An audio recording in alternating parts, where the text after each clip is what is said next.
সম্মানিত সাংবাদিকবৃন্দ এবং উপস্থিতি সবাইকে ক্যাম্পাসে সৃষ্ট সন্ত্রাসবাদের প্রতিবাদে ও সাম্প্রতিক ছাত্র রাজনীতি বিষয়ে আজ 23 এপ্রিল 2026 বৃহস্পতিবার ঢাকা বিশ্ববিদ্যালয়ের মধুর ক্যান্টিনে আয়োজিত সংবাদ সম্মেলনে উপস্থিত হওয়ার জন্য আন্তরিক ধন্যবাদ জানাচ্ছি। চট্টগ্রাম সিটি কলেজ সহ দেশের বিভিন্ন শিক্ষা প্রতিষ্ঠানে চলমান সহিংসতা ও অস্থির ছাত্র রাজনীতি গভীর উদ্বেগের বিষয়। বিশেষ করে বিভিন্ন ছাত্র সংগঠনের মধ্যে সংঘর্ষ ও সহিংসতা রাজনৈতিক সংস্কৃতি, শিক্ষাঙ্গনের শান্তিপূর্ণ পরিবেশকে মারাত্মকভাবে আজ ক্ষতিগ্রস্ত করছে। শিক্ষাঙ্গন হওয়া উচিত জ্ঞান চর্চা, মত প্রকাশের স্বাধীনতা এবং পারস্পরিক শ্রদ্ধার নিরাপদ স্থান।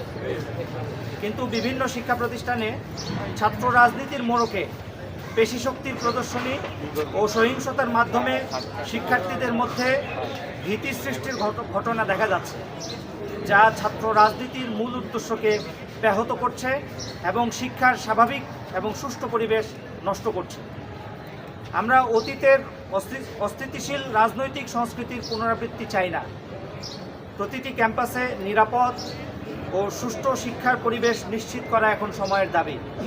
এজন্য সকল শিক্ষার্থীকে সচেতন ও ঐক্যবদ্ধ ভূমিকা পালনের উদাত্ত আহ্বান জানাই।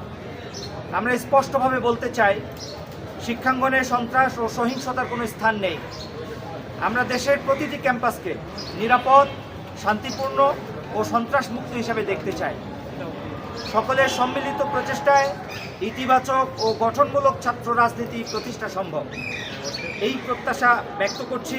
একই সাথে আমরা প্রশাসন ও আইনশৃঙ্খলা বাহিনীর প্রতি আহ্বান জানাচ্ছি, চলমান সৃষ্ট পেশিশক্তির প্রদর্শনী ও সন্ত্রাসী ছাত্র রাজনীতির মোড়কে যে সন্ত্রাসী রাজনীতি, এর মধ্যে যারা জড়িত ছিল তাদেরকে দ্রুত শনাক্ত করে দৃষ্টান্তমূলক শাস্তি নিশ্চিত এবং ক্যাম্পাসগুলোতে স্থায়ী শান্তি প্রতিষ্ঠায় কার্যকর পদক্ষেপ গ্রহণ করতে আমরা উদাত্তভাবে আহ্বান জানাই। ইসলামী ছাত্র আন্দোলন বাংলাদেশের উদ্যোগে ক্যাম্পাসে সৃষ্ট সন্ত্রাস ও সহিংসতায় প্রতিবাদে আমাদের যে কর্মসূচি, সেই কর্মসূচি ঘোষণা করছি। আমরা দুটি কর্মসূচি আজকে আমাদের এই সংবাদ সম্মেলন থেকে ঘোষণা করছি। আগামীকাল 24 এপ্রিল 2026 রোজ শুক্রবার 5 জুমা বাইতুল মুকাররম উত্তর গেট থেকে সন্ত্রাস বিরোধী পদযাত্রা অনুষ্ঠিত হবে ইনশাআল্লাহ। এবং আমাদের দ্বিতীয় কর্মসূচি আগামী রবিবার 26 এপ্রিল 2026 সন্ত্রাস বিরোধী কর্মসূচির অংশ হিসেবে দেশব্যাপী ক্যাম্পাসসমূহে মানববন্ধন অনুষ্ঠিত হবে ইনশাআল্লাহ। এখানে আপনারা দেখেছেন এইবারের সমস্যাটা কোথা থেকে শুরু হলো। আপনারা জানেন বিশ্বযুদ্ধগুলো কিভাবে হয়, একটা দেশ শুরু করে পার্শ্ববর্তী দেশগুলো সেখানে যুক্ত হয়, শুরু হয়ে যায় বিশ্বযুদ্ধ। আমার মনে হয় এখন বাংলাদেশে একটা ক্যাম্পাস যুদ্ধ শুরু করার একটা পায়তারা চলছে। কিভাবে?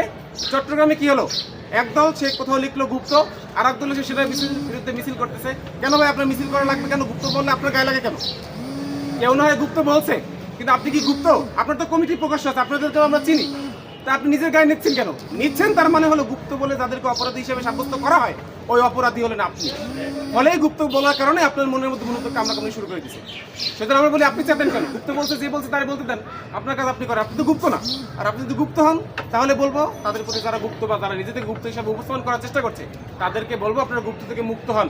এই গুপ্ত রাজনীতি, ক্যাম্পাসের যেই কমেন্ট যুদ্ধ আর ক্যাম্পাস যুদ্ধ, এইটা বাংলাদেশের ছাত্ররা আর কিন্তু আগামী দিনে দেখতে চায় না।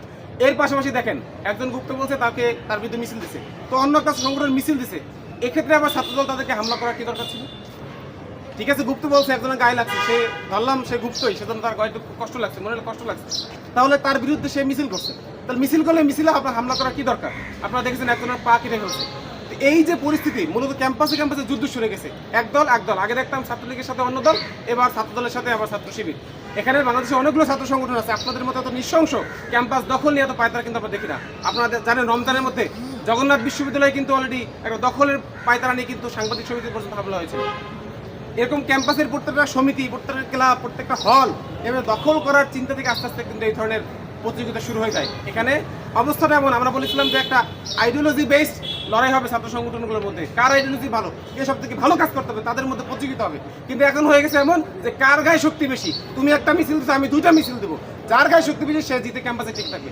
আমরা বলতেছি বাংলাদেশের ছাত্ররা, বাংলাদেশের শিক্ষার্থীরা এই ধরনের যে মুখোমুখি লড়াই, পেশি শক্তির যে রাজনীতি, সেই রাজনীতি থেকে 5 তারিখের পরেই কিন্তু ধিক্কার জানিয়ে তারা বাদ দিয়ে দিয়েছে। কেউ যদি নতুন করে এই ছাত্রদল হোক কিংবা ছাত্র শিবির অথবা অন্য কেউ যদি আবারও এই রাজনীতি পুনরায় ফিরিয়ে আনতে চায়, তাহলে কিন্তু এটা তাদের ছাত্ররা কিন্তু পূরণ করবে না। আমরা মনে করছি ছাত্রদলের যেই কর্মীদের স্পষ্ট যাদের হাতে অস্ত্র দেখা গেছে, অথবা এই মারামারিতে যারা অংশগ্রহণ করেছে, ছাত্রদল হোক ছাত্র শিবির হোক, তাদের উচিত হবে তাদের ওই কর্মীদের বিরুদ্ধে পদক্ষেপ নেওয়া। রাষ্ট্রের আইন শৃঙ্খলা ব্যবস্থা, আমাদের যে একজন সংবিধানজীবী আছেন, সেই সংবিধানজীবী তার আসলে উচিত শুধু সংবিধানগিরি না করে এর পাশাপাশি দেশের আইন শৃঙ্খলার প্রতি তার মনোযোগ রাখা। তিনি স্বরাষ্ট্রমন্ত্রী, তার দায়িত্ব ছিল এই সব অবস্থার পদক্ষেপ নেবে। এই যে 2 দিন হলো মারামারি হলো, প্রকাশ্য একজনের পা কেটে ফেলা হলো, একটা লোক কি গ্রেপ্তার হয়েছে?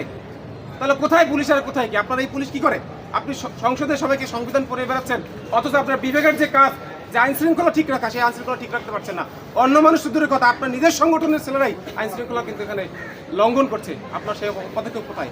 আমরা মনে করছি এখন কেন নিচ্ছে না এটাও স্পষ্ট। কেন স্বরাষ্ট্রমন্ত্রী কোনো ব্যবস্থা নিচ্ছে না? কেন ক্যাম্পাস যুদ্ধ শুরু করা হচ্ছে? এর কারণ আমরা মনে করি, আপনারা জানেন তেলের দাম কিন্তু বাড়ছে, দীর্ঘদিন পর্যন্ত পিয়ার করা হয়েছে নিজস্ব মিডিয়া দিয়ে, নিজস্ব টাইম দিয়ে। হ্যাঁ, তেলের দাম বাড়ানো হয় না, তেলের মজুদ 1 মাস 6 মাস 10 মাসের তেল কি তাহলে ওই মন্ত্রীর পকেটে না তার বাসার গুদামে? তেল কোথায়? তেল বের করে নিয়ে আসেন না কেন? আজকে দেখলেন তেলের দাম কিন্তু বাড়ানো হয়েছে। তেলের দাম যখন বাড়ানো হয়েছে, ছাত্র সংগঠনগুলোর কাজ কি ছিল? তারা তার বিরুদ্ধে কথা বলবে। যেখানে নাগরিকদের অবস্থা কাহিল হয়ে যাচ্ছে এই তেলের দাম পোষাতে, সবকিছুর দাম আস্তে আস্তে বেড়ে যাচ্ছে, সেগুলো নিয়ে কথা বলবে। মূলত সরকার সেই জায়গা থেকে মানুষের নজর সরানোর জন্য এই গুপ্ত খেলা, ক্যাম্পাস যুদ্ধ মূলত সরকারি পক্ষ থেকে মূলত শুরু করে দেওয়া হয়েছে। সেজন্য আমাদের পক্ষ থেকে অনুরোধ থাকবে, যারা গুপ্ত তারা মুক্ত হন, যারা অপরাধী তারা তাদের সংগঠনের নেতাকর্মীদের বিচার করেন, এবং সরকারকে বলবো আপনি আপনার আইন শৃঙ্খলা ফিরিয়ে আনেন। এরা যদি না আনেন তাহলে কিন্তু বাংলাদেশের জনগণ, শিক্ষার্থীরা পুনরায় কিন্তু আপনাদেরকে বয়কট করতে বাধ্য হবে। সেই উদ্দেশ্যকে সামনে রেখেই কিন্তু আগামীকাল ইসলামী ছাত্র আন্দোলন বাংলাদেশ আমরা আমাদের যে পদযাত্রা, সেই পদযাত্রা ঘোষণা করেছি।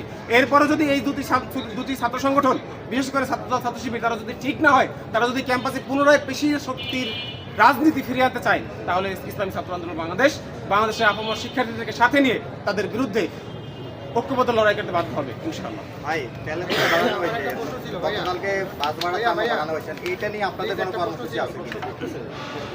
আচ্ছা, এটা তো অন্য চলছে।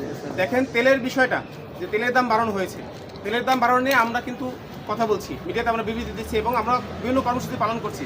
কিন্তু দেখেন, এই যে এগুলো করতে না পারে, ছাত্র নেতারা যারা অন্য কাজে ব্যস্ত থাকে, মারামারি কাটাকাটি অথবা তার রিলেটেড কাজে ব্যস্ত থাকে, সেজন্য কিন্তু আমাদের দৃষ্টি ঘুরিয়ে দেওয়া হচ্ছে। সুতরাং আমরা বলছি অবশ্যই তেলের দাম ব্যালেন্সে রাখতে হবে, এবং যে সরকারের মন্ত্রী যে বলেছিলেন 3 মাস না 6 মাসের তেল তার কাছে মজুদ আছে, সেই তেল তার পেট থেকে হোক অথবা অন্য কোথাও থেকে হোক, অথবা যেখানে সে লুকিয়ে রেখেছে সেখান থেকে বের করে মানুষ সামনে নিয়ে আসুক। তেলের দাম একটু কমুক, মানুষ একটু বাঁচুক, দেশের শিক্ষার্থীরা মানুষ তাদের স্বাভাবিক জীবনযাপন ফিরে পাবে। বাস ভাড়া নিয়ে কি বলবেন? পরিবার দেখেন, এগুলো তো মূলত একটা সিন্ডিকেট কেমন এগুলো আপনারা বুঝবেন। যে একদিক থেকে মালিকদের পক্ষ থেকে কি তেলের দাম বাড়ানো হলে মালিকটা বলছে তেলের দাম বাড়ছে, আমার ভাড়া বাড়াতে হবে। একবার ভাড়া বাড়ানো হলে দেখবেন এই ভাড়ার জীবনে কমবে। তেলের দাম হয়তো ঠিক আছে, যুদ্ধ শেষ হয়ে গেলে 2 দিন পরে কমবে, এই ভাড়া বাড়ানো হয়েছে মানে ভাড়া কোনো কমাবে না। এইসব ক্ষেত্রে কিন্তু এই ধরনের একটা প্ল্যান সংকট তৈরি করে যদি 3 মাসের তেল থাকি, আপনি সেই তেল সামনে আনেন, 3 মাস তো আর যুদ্ধ চলবে না। এই যে আমেরিকার ইরানের যুদ্ধ, এই যুদ্ধ কোনোদিন 3 মাস চলবে না, এটা আপনার শিওর থাকেন। এতদিন যুদ্ধ চালানো নেওয়ার মতো ক্ষমতা আমেরিকা কিংবা ইরান কারণ নেই। তাহলে 3 মাসের তেল আপনার যদি মজুদ থাকে, সেই তেল আপনি বের করেন, 3 মাসের মধ্যে আমরা আবার তেল পাবোই। মূলত এই তেল থাকা সত্ত্বেও তেল এই মন্ত্রী কোথায় লুকিয়ে রাখছে, সেই লুকিয়ে রাখার মাধ্যমে মূলত কৃত্রিম একটা তেল সংকট, এর মাধ্যমে তেলের দাম বৃদ্ধি, এর মাধ্যমে সরকারের যে অনুগত যে পরিবহন শ্রমিক আছে, পরিবহন মালিকরা যারা আছে, তাদের ভাড়া বৃদ্ধির মাধ্যমে তাদের লাভ করানোর জন্য সরকার মূলত একটা প্ল্যান পদ্ধতিতে এই সব কিছু মূলত করছে। সেজন্য আমরা বলবো অবশ্যই তেলের দাম কমাতে হবে, গাড়ি ভাড়া, বাস ভাড়া কমাতে হবে, এবং শিক্ষার্থী মানুষদের স্বাভাবিক জীবন তাদেরকে ফিরিয়ে দিতে হবে।